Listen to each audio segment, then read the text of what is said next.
अच्छा, इसको कहते हैं जी गरा। ये पाइपों को ज्वाइंट करने के लिए हम सबाके में यूज़ करते हैं। तो इसके मुख्तलिफ़ साइज़ होते हैं। अब कई जगह हमें थोड़ा चाहिए होता है, कई जगह हमें बहुत ज़्यादा चाहिए होता है। तो हम कैसे इसको लिखाएंगे कि हमें कौन सा साइज़ चाहिए, ठीक है। अच्छा, ये देखें, ये सबसे छोटा है, ठीक है। इसके ऊपर यहाँ पे लिखा होगा, एक मिनट, ये देखें, ये लिखा हुआ है 80 ml, 80 ml यहाँ पे दिखाई दे रहा है आपको, सही है। उसके बाद ये उससे बड़ा साइज़ है, ये देखें, ये 118 ml लिखा हुआ है, 118 ml, ठीक है। उसके बाद उससे बड़ा साइज़ ये है, इसके ऊपर लिखा है 237 ml, 237 ml, ठीक है। उससे बड़ा साइज़ है ये वाला, ये उसके ऊपर लिखा है 473 ml। तो आपने जो भी साइज़ मंगाना है उसका आगे मिली लिख दें, सही है। ये अगर लिखना है तो 80 मिली, ठीक है। और ये लिखना है तो आप लिख दे 118 या 125, ठीक है।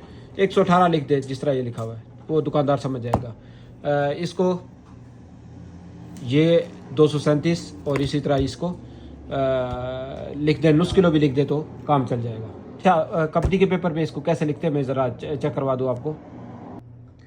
अच्छा, ये देखें, ये लिखा हुआ है गरा हार, ये 80 मिली लिखा हुआ है। इसका मतलब है ये वाला छोटा वाला, ठीक है, 80 मिली। उसके बाद है ये गरा हार 1/8, सही है, ये वाला है 1/8, ठीक है, ये वाला। उसके बाद है ये गरा हार 1/4, सही है, ये वाला है, ठीक है।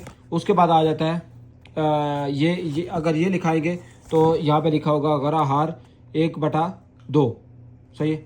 यहाँ पे इसको अगर लिखाना है तो 1/2 लिखेंगे, ठीक है।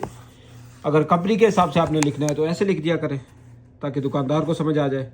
और अगर जैसे मैंने बोला है कि ml में लिखना है, ठीक है, ये ml के हिसाब से, ये यहाँ पे जो लिखा होता है ml के हिसाब से लिख दें तो भी दुकानदार समझ जाएगा। वीडियो अच्छी लगा करें तो लाइक कर दिया करें। आपके लिए वीडियो बनाता रहता हूँ ताकि यहाँ पे सऊदीया में आप आके काम करने में आपको आसानी हो।